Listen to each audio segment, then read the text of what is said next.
আজকের দিনটাও একটা ঐতিহাসিক দিন, শুধু এ কারণে না যে আজকে খাদিমুল কোরআন পরিষদের মাহফিলের সর্বশেষ দিন, বরং এ কারণে অতীতে যারা এই মাহফিল নিয়ে বিভিন্নভাবে হয়রানি করেছে, আমাদেরকেও বিভিন্নভাবে জুলুম এবং নির্যাতন করেছে, আমার জীবনের একটা বছর পর্যন্ত সেই কারাগারের মধ্যে আটকে রেখে কেড়ে নিয়েছে, এমনকি 2013তেও আমাদের রক্তে শাপলার সেই প্রান্তরকে রঞ্জিত করেছে, এমনকি হাজার হাজার আলেমের রক্তের দাগ যার হাতে লেগে আছে, এই পরিমাণ মাজলুমের বদদোয়া যার উপরে আছে, একজন মানুষ ধ্বংস হওয়ার জন্য এত মাজলুম লাগে না, এর হাজার ভাগের এক ভাগ মাজলুমের বদদোয়া থাকলেই চলে।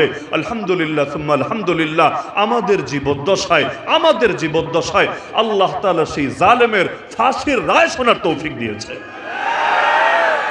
যেদিন হাজ্জাজ বিন ইউসুফের মৃত্যুর সংবাদ ভেসে আসলো, হযরত হাসান বসরি রাহমাতুল্লাহি আলাইহি তার নাম শোনে নাই এমন লোক অন্তত সুজনগরে থাকার কথা না। হযরত হাসান বসরি রাহমাতুল্লাহি আলাইহি সিজদায় লুটিয়ে পড়লেন আর আল্লাহ শুকরিয়া আদায় করতে লাগলেন, আয় আল্লাহ, তোমার হাজার শুকরিয়া, এমন একজন জালেমের অস্তিত্ব থেকে তুমি পৃথিবীকে মুক্ত করেছো। তা আমাদেরও চূড়ান্ত শুকরিয়া অবশ্য বাকি আছে।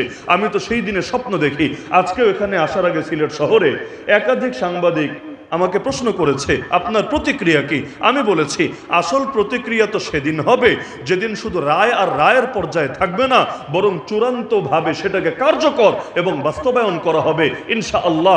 বাংলাদেশে এমন কোন মিষ্টির দোকান থাকবে না সেদিন যেখানে এক পিস মিষ্টিও বাকি থাকবে। 2022-এ কারাগার থেকে বের হওয়ার পরে খাদিমুল কোরআন পরিষদে আমার আসার সূচনা।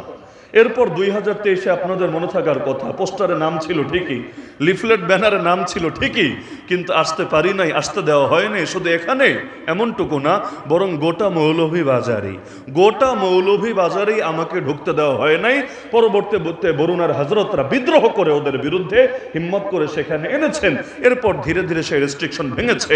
এমনকি এরপরও যতবার এসেছি প্রতি বছর তাদের কাছে, বিশেষ করে সেক্রেটারি সাহেবের কাছে ফোন, হয়রানি, কত রকম মাধ্যম।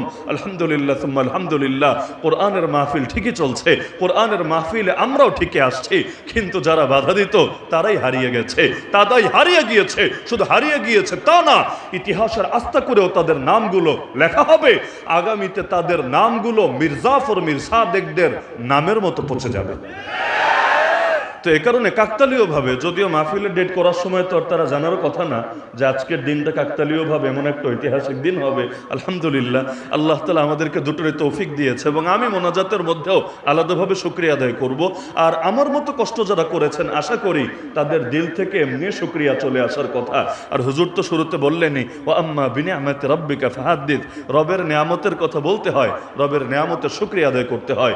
তো আল্লাহ রাব্বুল আলামিন আমাদের সবাইকে আগামী দিনেও সমস্ত জালেমদের হাত থেকে মুক্ত থাকার তৌফিক দান করুন।